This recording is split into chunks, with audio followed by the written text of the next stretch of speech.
Olha, tudo começou com uma briga de trânsito, uma daquelas coisas banais do dia a dia, mas que acabou com uma vida perdida. E com uma frase que ecoou por todo o Brasil. Hoje, a gente vai mergulhar na história do caso Laudemir de Souza Fernandes. Ele era gari, foi assassinado em plena luz do dia, e a morte dele, de um jeito bem trágico, acabou escancarando algumas das feridas mais profundas da nossa sociedade. Meu marido não era lixo.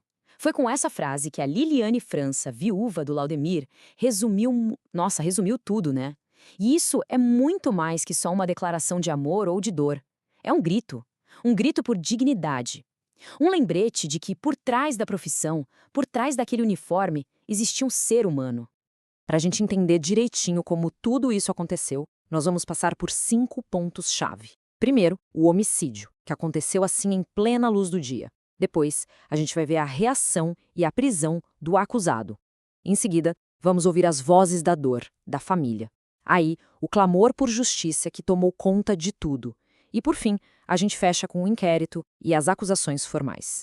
Então, vamos lá. A primeira parte, o crime. Tudo isso aconteceu em Belo Horizonte. Era uma manhã que, sabe, tinha tudo para ser normal como qualquer outra, mas que acabou da forma mais brutal e, sinceramente, sem sentido nenhum. Antes de mais nada, é bom a gente situar quem é quem nessa história. De um lado, a gente tem o Laudemir, a vítima, um trabalhador de 44 anos, e a colega dele, a Ellen Dias, que dirigia o caminhão de lixo. Do outro lado, a gente tem o René da Silva Nogueira Júnior, empresário, que foi quem atirou, e a esposa dele, a delegada Ana Paula Balbino. E um detalhe importante, a arma do crime pertencia a ela. Olha, o que choca de verdade nessa linha do tempo é a rapidez com que tudo escalou. Imagina a cena, 9 da manhã, o carro do René cruza com um caminhão de lixo. Ele fica irritado, acha que estão bloqueando a rua. Mas em vez de buzinar, de discutir, não. Ele já aponta a arma para a motorista, para Ellen, e ameaça dar um tiro na cara dela. E o pior, a arma chega a falhar, mas ele não desiste. Ele recarrega e atira. Atira no Laudemir, que só estava ali fazendo o trabalho dele. Ok, o tiro foi disparado. Laudemir estava no chão. E o que o René fez depois? Bom, a reação dele é talvez tão chocante quanto o crime em si. E diz muito, sabe, sobre a mentalidade dele naquele momento. É aqui que a história fica ainda mais bizarra. Porque depois de tirar a vida de uma pessoa, a rotina do René continuou normal.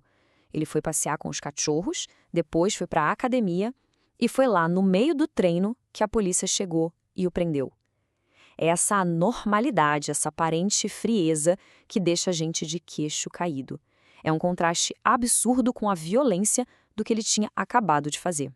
E na hora da prisão, em vez de mostrar remorso, o que ele fez? Tentou usar as conexões que tinha.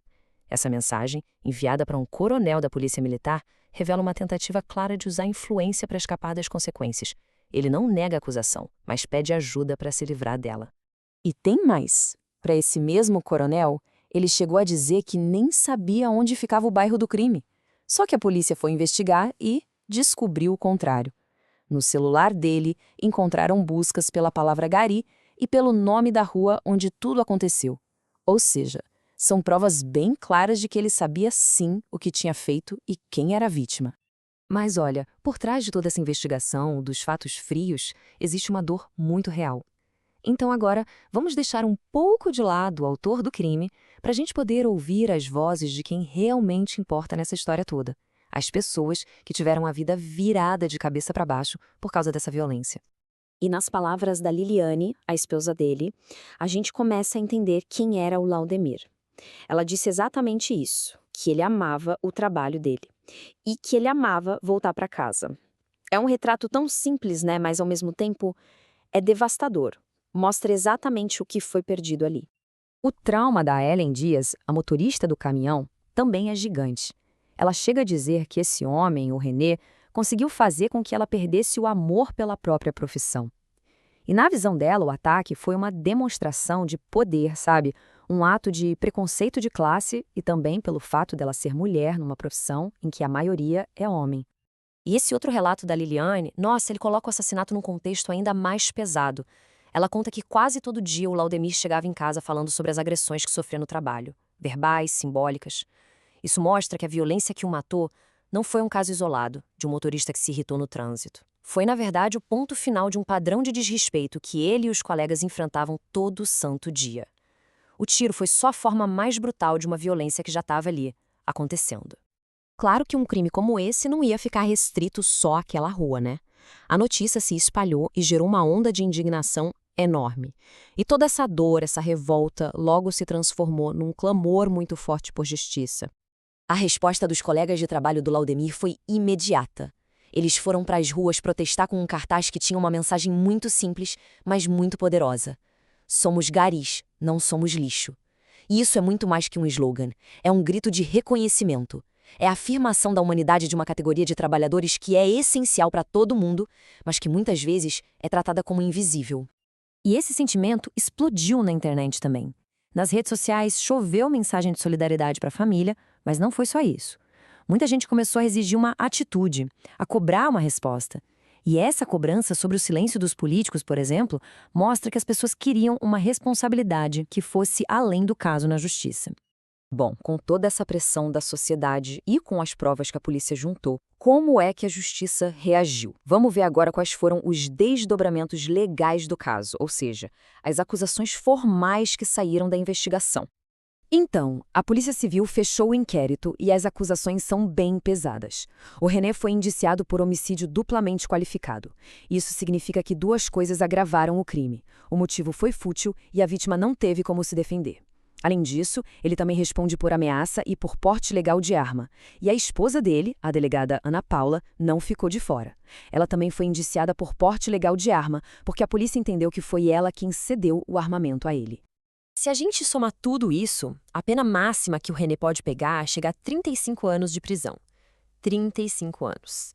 Esse número dá uma dimensão bem clara da gravidade do que ele fez, pelo menos aos olhos da lei, e mostra o que está em jogo no futuro julgamento dele.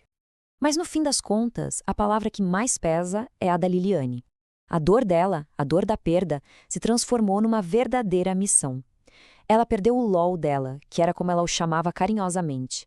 Mas a luta dela agora é por todos os colegas dele, por todos os garis. É uma luta para que o respeito que eles tanto merecem finalmente vire realidade. A história do Laudemir Fernandes é, sem dúvida, uma tragédia pessoal, imensa. Mas é também um espelho. Um espelho para a nossa sociedade. Ela força a gente a parar e pensar qual é o valor que a gente dá para a vida de um trabalhador. E o que a reação a um crime como esse diz sobre o nosso senso de justiça, de respeito, de humanidade. A resposta para essas perguntas, talvez, a gente só vá ter vendo como esse caso vai ser tratado daqui para frente.